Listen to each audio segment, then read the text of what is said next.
Here's a look at the Haywire Dragoon.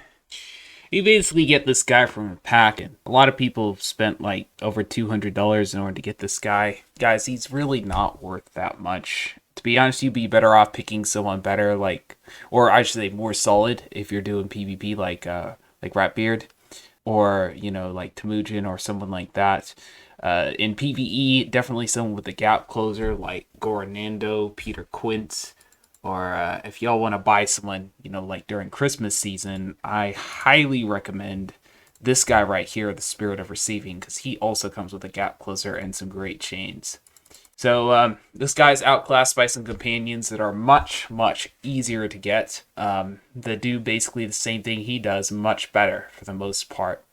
Now, I will say that's not completely true because I've had like these things right here, the Haywire Shots and Strikes stun in key situations. I've had them, do like 2,000 damage, all sorts of things like that. And this right here is Surge of Technomancy, which is a 5 range ability, which removes the first buff that is put on a target.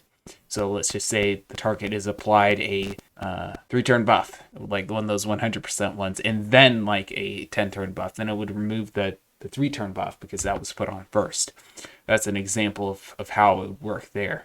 So this is also quite good for some things. Like, for example, if you have the Haywire Battle Angel and you have like one of the Haywire weapons yourself, you can literally surge 3 times and remove everything on them, which is crazy to think about. That could absolutely be insane in like a 2v2. You can have all the other units just pile on top of the unit that had all of its Valor Fortresses or Valor Armors just removed just like that.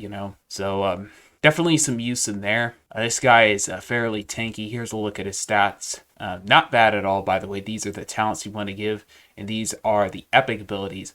Now, why do you want these particular epic abilities in most situations? This guy is a unit that does not have any gap closers, and he does not have the greatest range. He has 4.5 movement.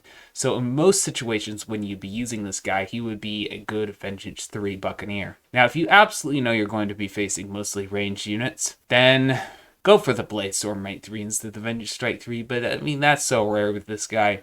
Oh, and by the way, he is one of those Buccaneers that comes with Turn the Tide rank 2, so I'd say this guy is, as I said, outclassed by Goro and Ratbeard, but he outclasses, like Thunderhoof and Tonka and a lot of these guys, so he's by no means bad or anything. It's just not really worth, $200 for most people playing this game.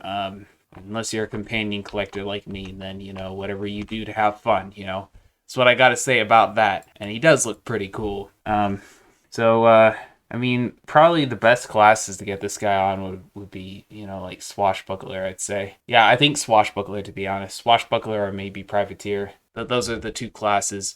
In a PvE situation, as I said before, use Goro or the guy from the Spirit of Yuletide pack, the Spirit of Receiving, I think it is, the little dog with the gap closer, or Pete. And for PvP, use Ratbeard is much better in most situations. For Companion Wars, this guy is probably good, pick as soon as all the decent Musketeer companions have been banned.